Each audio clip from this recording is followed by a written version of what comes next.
First of all, I'd like to welcome you all once again in NARO's forum held within the 2021 African Universities Day celebration. It's our pleasure to be the moderator of the session.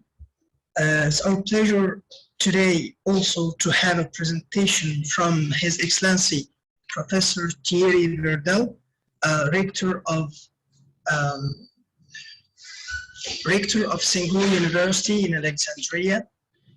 He is a professor at the École des Mines de Nancy, School of Mines of Nancy. He also a civil and mining engineer and researcher. His scientific expertise concerns natural and industrial risks management, crisis management, as well as statistical engineering. He has also worked on the vulnerability of historical monuments to natural hazards through numerical modeling methods with several applications in Egypt, Syria, and Iraq.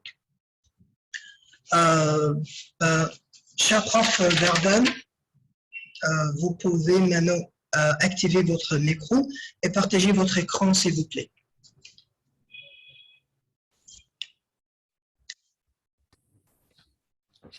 Do you see my screen? Yes, Prof. Go ahead, please. Okay, thank you everybody for welcoming me to this talk. I will speak about the digital transformation at Senghor University, not from the educational point of view, but from the administrative point of view. Let me say a few words first about Senghor University. Senghor University was born in 1990. It is named after the name of Léopold Sédar Senghor, who was the first president of Senegal. And as Léopold Senghor was one of the fathers of what we call today Francophonia, or French-speaking countries organization. So it has been created by the will of French-speaking countries with a mission to contribute to the African development. It is hosted in Alexandria in Egypt. It is now what we call a direct operator of Francophonia organization. Here in Egypt, we have around 200 students, only in a master degree, coming from 25 different countries, but we also have 12 campuses in Africa and one in Europe. So we are not a university as a classical university, we are more close to a business school, we could say. I will first introduce why we have made a digital transformation at the university. So I will talk about the observation I made when I became the rector of this university, observation and expectations. Then I will show you the technical choice we have selected, and I will tell you the starting point to this digital transformation, and then how it has been extended.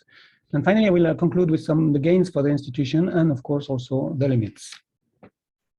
So let us start first with the observations I have made when I came here, and I was also working in this university 15 years ago. So when I came back in 1997, I observed first some strengths and some weaknesses for the university. Strengths is a small team, which is very engaged and very professional.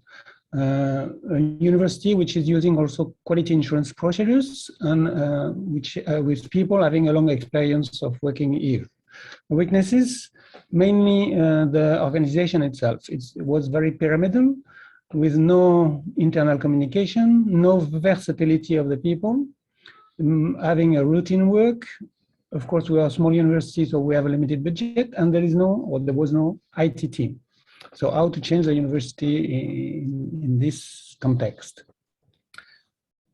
Regarding the expectation, because we wanted to change the pyramidal organization, we wanted people to work together. So we started with the will to write documents and to work together in a collaborative way. So one of the will was to be able to use collaborative document writings like tables, documents, and presentation created together at the same time. The expectation was also to use a familiar environment, not to change the system, the IT system, with something very different to what they were used to use, the people were used to do. Another will was to remove the need for attaching document in mails, because as you know, we receive many hundred mails every day with many attached documents, and these make the mailbox very heavy. And we also wanted to work outside of the local network, especially when we are traveling to missions, because we are working all over Africa, so we are often on traveling. And also for external people, for partners, because we have many partners in Africa, to be connected with us outside our domain, computer domain, I mean. Of course, all this collaborative way of working should be carefully managed so that you can control the access to all the documents we share with people. So with the capacity just to edit or to comment or just to read. And of course, we should be able to provide professional documents editing using a low bandwidth, because the internet here and in Africa is not very powerful yet. And of course, we should be able also to create an intranet with the same tool or the same environment. So what was the choice for us? We could say that there were two or three choices. Using, I highly developed systems for collaborative writing or collaborative working. You have Microsoft Office 365, you have Google Workspace, and you have the Apple solution, which is called iCloud, but this one is a little bit heavy in bandwidth.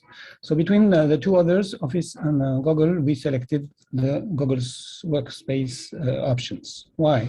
First, because it's free. It's free for all the users of the domain, with the capacity to collect more than 25 gigabytes of data. Second, all the documents you create in this space are not counted or are not charged on the quota. So you can have an unlimited number of documents for free, we could say. Then it's compatible with the Microsoft solution. All the documents you're working with, you can convert them to Microsoft documents so that you can also share these documents with people which are not connected or not using these solutions. You can export directly to PDF format. You can interconnect the file together. For instance, you can put a table in a document, and when you update the table, the document is updated automatically. You have some exclusive functions using, for example, exchange rate capacity, daily exchange rate capacity automatically.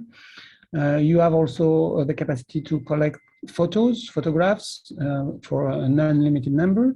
Of course, you have the mail, you have the agenda, you have the Google Meet solution for video conferencing, and you can create an unlimited number of accounts for students. And the students are, most of the time, they are already used to Gmail, so it's very familiar for them to move to an email, institutional email. So what was the starting point to start this? So we selected the solution. What was the starting point to engage the people working with this environment? It was the board meetings. We started to meet every week, starting in January 1917, when I came here and I took my place here. And we started with a report of the meeting. So when I'm sorry, it's in French, because as you know, we are a French-speaking university. So the first meeting we made with the board of directors, I prepared the report in a Google document, and I asked all the directors to put in the report, to make the report of this meeting before the meeting. So every director should feel is part of this report. And during the meeting, we were connected to the document, sharing on the screen, and we discussed about 2 or 3 points for the coming week. And we directly fill the meeting report. So here you see the beginning of the document. There is a date. You see it was the 10th of January 1997. We discussed some points, but at the end of the document, at the back of the document, each department should have reported its activities of the past week on the document before we come to the meeting. So there is no need to discuss again of what was happening last week. Maybe we can I can ask a question about one point or another, but there was no need to discuss this. So, and the report is made before we start, or partly before we start the meeting. So how this process was extended? So we extended in a different way. First, we review all the repetitive procedures using paper documents. We made a review of all of this and transformed some of them in collaborative documents. We also identified some indicators we need for our reporting process. For example, the gender of students, gender of professor, the number of hours, number of credit, the plane tickets, because all our professors are coming from outside, so we order many plane tickets. All of this needs to be counted for as the activity reported. And as I told you, we have many campuses outside, so we should be able also to share some documents with them, budget documents, student files documents, things like that. So we started to put this document online and share them with our partners. And then the report to the Board of Trustees, statistics, pools, all of these tools, all of these needs were covered by collaborative documents. So I'll show you some and other forms for mission orders, payroll, grade books, mission reports. All of these documents could be transformed into collaborative documents. I will give you some examples very quickly. Here, for example, you have the table of the courses. Every week there is a course.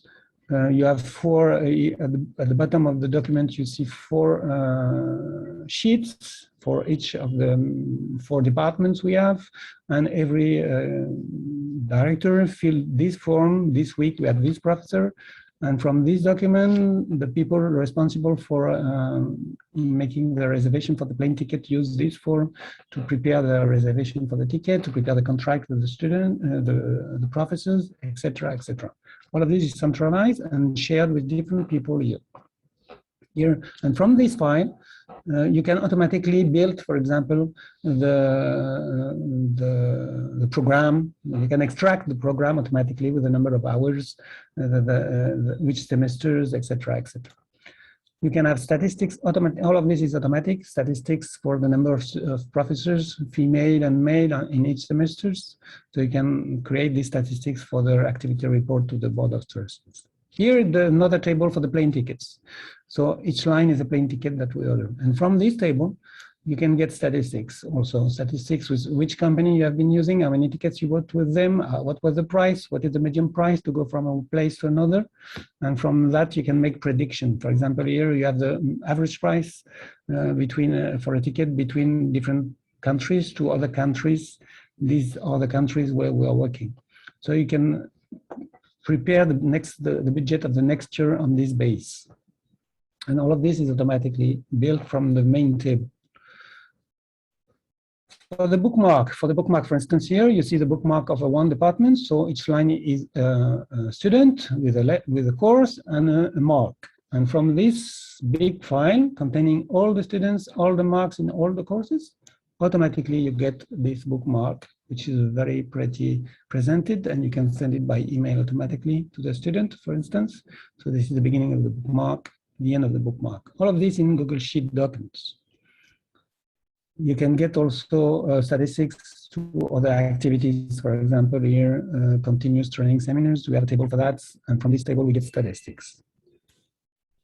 You can get statistics from the students. We have a file for the students, so you can build this table automatically with the country they're coming from, the specialty where they are registered in, etc. The missions, for example, when our directors go to missions, they have to write a report. They put it in a specific directory on Google Drive space, and these documents are shared with the other directors, and you can make comments. Like here, this is a report. You have other partners to make comments, ask questions, collect some data which are interesting for one and another. Also, we use these tools to follow the action plan, the annual action plan with dates, beginning dates, end date, and rate of achievement, etc. Which can, from this table, we can get also statistics to about the level of achievement of our annual plan. can get statistics about the number of action we have put in this plan, etc. And finally, the report to the Board of Trustees, it's a report which is written in a collaborative way. So we are different people. I put the base skeleton of this report, and all the directors put the input. And you can see on the right side that one of the directors made an input in this report, and I accepted this input. All of this online, from a smartphone, from home, from the university, in a single document. There is no Word document shared by mail with different versions. There is only one version. This version is always updated. For the budget, for instance, when I prepare the budget report to the Board of Trustees, I prepare some tables from the budget, and here, and these tables are in the document report. And as you can see on the right, there is here an update. I can click on this button, and this table will be automatically updated with the final numbers. All of this is very comfortable to work with, etc., etc. So, what are the gains for the structure? What were the gains for the structure? First, a quick enrollment, because if you use Google Doc document, Google Sheet document, Google Slide document, they are very, very similar to Microsoft Word, Microsoft Excel, or Microsoft PowerPoint. So it's very easy for them, for the people who are used to Microsoft tools, to switch to Google tools. Second advantage, it's the information is widely shared between the people here working in the university. Before that, there was no information between each other, transferring between each other. So now everything is shared. The mailboxes are much lighter now than they were before, not full of Google or Microsoft documents. The documents are standardized because we have models, everybody is using the same models, so it's more professional. And these models are updated also. And mainly maybe all the people feel involved in the development of the university because they participate to the development of the university through the writing of collaborative documents. Of course, there are some limits. First, the system is not centralized. It's a decentralized system with many files everywhere. So you need a good organization for the people to find where the information is. Some people say there are too much information shared. The contrary of before, they were asking for more information sharing. Now they are complaining with too many information planes. So sometimes you have to decide if these documents should be shared or not. Maybe it's not necessary. Of course, you need to work in this way. You need to have a permanent connection to internet. Sometimes not so easy. In Egypt, it's okay. We have a good internet network through mobile phone or through landline phones. In Africa, it's not so easy. In Black Africa, it's not so easy. And if you have to use it with a smartphone, you need a good smartphone also to be able to edit documents with this. And of course, habits take time to be changed. So sometimes I still have to remember that instead of sending me a Word document, please put this document on Google Drive, share the document with me. It will be more easy to collaborate in writing these documents. As a conclusion, I would say, first, collaborative writing means co-construction of the university, co-construction of the development of the university, and a better engagement of people in the university. Second, with such tools, you have a complete traceability. You know who has written the document, what they have changed in the document, when they have changed it. You can come back to the previous version. So it's very interesting sometimes to see where was the problem, for instance, who made these mistakes or things like that. Not to punish, but to understand which mistakes has been done. The tools we're using here are very, very powerful. In Google Sheet documents, for example, you have very powerful functions like query to make some research, sophisticated research in a big table. You can have, for us, it's very important, you can have access to real-time, almost real-time exchange rates because we are dealing with different rates. There are some artificial intelligence functions helping you to make better documents. So this is very powerful. Also, the solution, especially the Google Doc solution, is not doesn't require big resources. You don't need to have a very big bandwidth. Simple connection is enough to work. Professor, Excusez-moi, vous n'avez pas qu'une seule minute. Yes, this is the end. Ah, d'accord.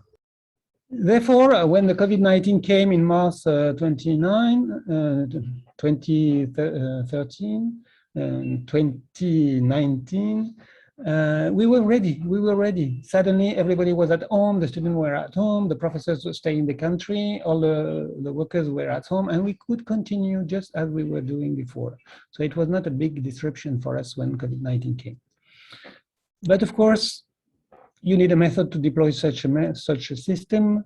You have the feeling of being connected 24 hours a day, 7 days a week. So maybe you don't take enough rest of the university. And of course, the data privacy is depending not on us, because not our IT system, it's depending on Google.